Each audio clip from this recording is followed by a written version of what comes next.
Everyone is talking about Korean these days. It's like the new dream language. 에이, 다는데 왜 자꾸 숨겨? 네가 날 좋아하는 게 이미 네 얼굴 쓰여 있어. And if you tell people that you can speak Korean, their jaws will hit the floor. But why is it so hard to believe? Is Korean really that hard to learn? Let's find out. Korean is the language of everyone who lives here, and apparently everyone who lives here too. 안녕하세요, 여러분. 저는 Ambie입니다. 미국에서 왔어요. It never used to be such a coveted language skill, but the Korean dream machine is hooking us from east to west. And just give me a minute, you're going to be practicing some Korean writing in just a second, you believe me. There are only 24. We use these 24 characters in different combinations to form syllables. Each block of characters equals one syllable. The Korean alphabet is called Hangul, and it has 10 vowels and 14 consonants. It's an incredibly simple and easy to learn alphabet, which means that anyone can learn the Korean alphabet in just a few hours. I mean, literally, if I were to stop talking right now and write down the Korean alphabet, we'll be chatting again in about 20 seconds. Look at some of these vowels. Notice anything? That's right, it is the same symbol rotated. So you just learn one symbol and you get 4 different vowels in one. English letter is apple, is like A-P-P-L-E, like one roll. But in Korean, they put in a consonant vowel in a one word. Okay, now picture 24 little blocks and then these marks fitting into the blocks. And that's basically what Hangul is like. Each block needs at least one consonant and one vowel. You will see what we mean when we start to look at some characters. The only quirky thing is words that look like teeth, which are just a vowel, actually. You just need to write this circle before the vowel as a consonant placeholder. I don't know why they call it that, but come on, you've got this. Scare! English has hard pronunciation. It breaks all of its own rules, but Korean doesn't have tricky words that break rules, which is really, really nice. Other things you'll never even have to think about when you're learning Korean are, well, everything is phonetic. It's not a tonal language, there's no need to worry about gender, verbs don't have number, there are no noun cases, and Korean almost never uses the plural. And yet I'm totally seducing you with the easy stuff first. King car, king-sized car. Like, oh, dope, your car is a king car. King Kong. This is the giant monkey that takes over New York City. Korean has tons of English words, and I'm not joking. I wonder if you can even speak Korean without any English loanwords these days. 쉽고 스트레칭 정도 아니 스트레칭이 영어인구나 그건. 복싱도 영어인가? Apparently this is not so easy, but hold on, this video is not about Konglish, guys. Next. For instance, when you're introducing yourself and saying your nationality, you put your country name and then attach this word in to show where you're from. For example, 한국인 means Korean. 한국, Korea. In, person. 한국인, Korea person, Korean. In Korean, word formation is all about patterns. Have a look at this. In English, there are 3 completely different words, but in Korean, the words all share this common root, which means study or learning. And that means we can say all of these related things with that one root. What about making bigger words? Well, for the most part, Korean is a very simple agglutinative language. So big words are made up of single syllable words. And as long as you know the smaller words, you can usually take a rough guess at the meaning, kind of like story and learning. StoryLearning, a magical word that sends you beautiful language videos, but only if you click these 3 buttons right here. Sometimes you'll also see Chinese words or Hanja in Korean. Hanja in Korean is like Latin root words are to English, so don't worry about Hanja if you're a beginner. It's not essential, although it can be useful to expand your vocabulary later. In Korean, the most common ending for the present tense is 아요, 어요, or 해요. 아요, 어요, 해요. 가다. Now, that's the dictionary form, so you need to change it. In the present tense, it becomes 가요. Now, you might not believe me, but Korean verbs are actually quite easy. Many Korean verbs are really just nouns connected to the verb to do. So, for example, to sing is sing plus to do. Actually, a good tip for beginners is whenever you learn a new noun, seeing it can also be turned into a verb. That said, Korean grammar takes conjugation to another level. I swear that Korean just wants to conjugate everything in sight. Their adjectives don't exactly work the same way as in English. You kind of have to think of them almost like verbs. The sky is not blue, it is being blue. The actress isn't young, she's being young. But it's usually just a case of dropping the ending from the word stem and then adding the right ending. It's so nice, you guys. For example, in English, you say I eat, and then she eats. However, in Korean, the verb stays the same in both cases. If you want to say I eat, it's 저는 먹어요. If you want to say she eats, it's 그녀는 먹어요. 먹어요, 먹어요. Same verb. Yeah, what she said. Let's say somebody asks you, what is this? Is this coffee or tea? And in English, you can perfectly just say coffee.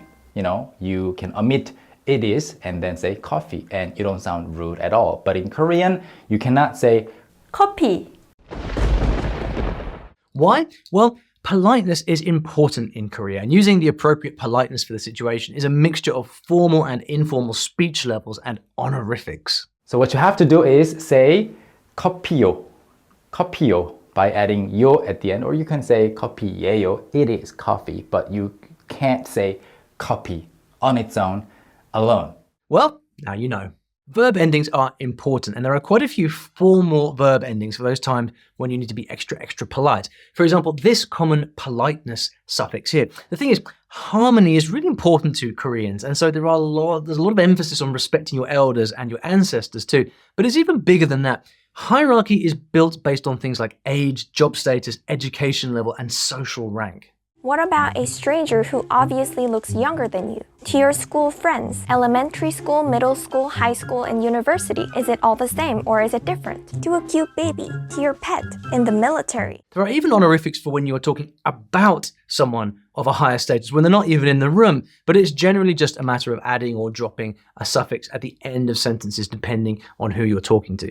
Sounds complicated, right? But the truth is, there's actually no need to learn the super formal versions of Korean, even to speak to your teachers, friends, or people on the street. You'll eventually want to learn all the levels, but as a beginner, you'll just start off with two informal forms, polite and non-polite. You can make do with these typical verb endings most of the time, and when you're chatting with friends, well, just drop this ending to keep things casual and friendly. It's really not that hard. This applies to when you yourself want to act cute and you yourself want to act like a baby. You're pretending that you're a baby. So if you're a baby, then how should you talk to other people? You should be talking in a polite way because everyone else is older than you. Well, no one said Korean is not a fun language. To say I love you, we say I, you, love. So this actually looks fairly easy, right? Sure, in a short sentence perhaps, but how about in a longer sentence? 나는 사자고 너는 토끼니까 우리는 친구가 될 수 없지만 내가 배가 안 고플 때는 너를 잡아먹지 않으려고 노력하겠다는 약속은 지금은 일단 해줄 수 있다고 볼 수 있는데 100% 보장할 수는 없다는 점을 이해해줬으면 좋겠는데 가능할까? Well, you definitely don't have to talk like this, but still some people think word order is the most challenging part of learning Korean, and putting the verb at the end of a sentence seems a bit awkward at first if you're not used to this kind of language, but you get used to it quite quickly. You just have to know how to break it down in order to make it easier. But good news, there are tricks, and we thought of this when designing our StoryLearning Korean course. Of course we did. For starters, you'll learn Korean using a story. So in every single lesson, you have these very realistic sentences jumping out the page at you, along with, of course, the audio that you're listening to, which means you get to learn these complicated sentences in context, which is the whole trick here. It's the same way, the same very natural way that you learned your first language as a child, if you remember that far back. Listening to people telling you things, hearing things, reading stories. Anyway, if you want to try learning Korean with this method, you can get a 7-day free trial. Link in the description below. 많은 이제 외국인 친구들이 좀 이가 어떤 조사나 이런 거를 사용할 때 많이 어려워하는 것 같아요. 네. Ever heard of particles? Well, particles are common in Asian languages like Korean. A particle is a tiny little word like this one here that helps identify what a certain word's role is in the sentence, whether it's the topic or the subject or the object. For example, these markers are used to mark the topic in a sentence. It's like saying, as for so-and-so. The whole meaning of the sentence can change because of this tiny particle, which means only. You can also use topic particles to compare things, like yesterday was hot, today is cold. So particles also help to connect words and give a clearer meaning to what you want to say. You're going to see these particles in nearly every sentence you hear, so it's really important to learn how to use them correctly, and without them your sentence will be incomplete, to say the least. But they're really tricky, especially because it's not always obvious what the difference is between a topic and a subject. As usual, don't worry too much, you will get the hang of them. And where are you going to see particles in context? Anybody? Where are you going to see particles? Yep, books of short stories. Who did that? I will say again, context is really, really important in Korean, just like in every language, but especially when you're getting used to all these different ways of forming meaning in a new language, especially during informal speech, because Korean leaves out the subject a lot of the time. One sentence can mean different things depending on who you are actually physically looking at. This Korean phrase means look guilty, but there's no pronoun to say who you're talking about. He, she, they, you. But how it works is that in this scenario, whoever is being looked at is the guilty one. So they look at you and say guilty plus seems like. That means you look guilty. It can take a little bit of getting used to. Who made this mess right here? Yeah, that's what I thought. Ha! Yes, less talking, more looking. First one. I will be really happy if someone calls me this. Aha. 학생! I was looking at another term actually. 아줌마. No, 아가씨. People call me 아가씨 all the time. Okay. That's normal, but Good for you. but Okay. if someone calls me 학생, that means I look young and I look like a student. One thing you'll notice after a while is that Koreans rarely use their names. People refer to their sister as sister, their brother as brother, their uncle as uncle, and so on, even when addressing them.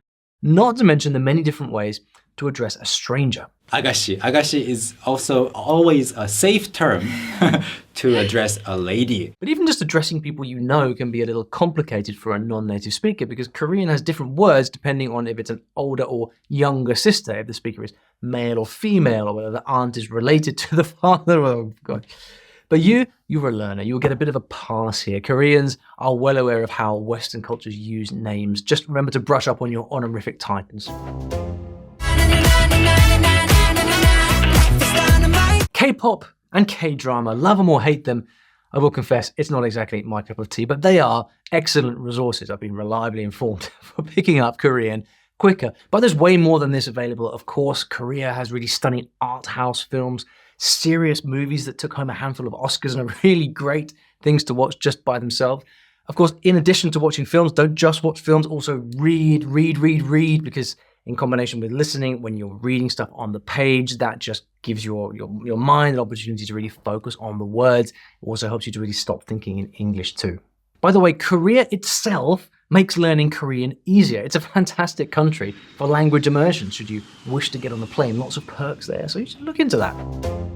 What it really comes down to is this. Korean is easy to pick up, but hard to master. There are lots of languages that seem to fall into this category. The Foreign Service Institute ranks Korean as one of the hardest languages of all if you are a native English speaker. I'm talking category 5, the super hard languages category. So it's going to take you at least 88 weeks to get good at it, according to the FSI. And if you want to take a peek behind the Korean curtain right now, here is a fascinating story for you about where Korea and Korean came from in the first place. Check this video out.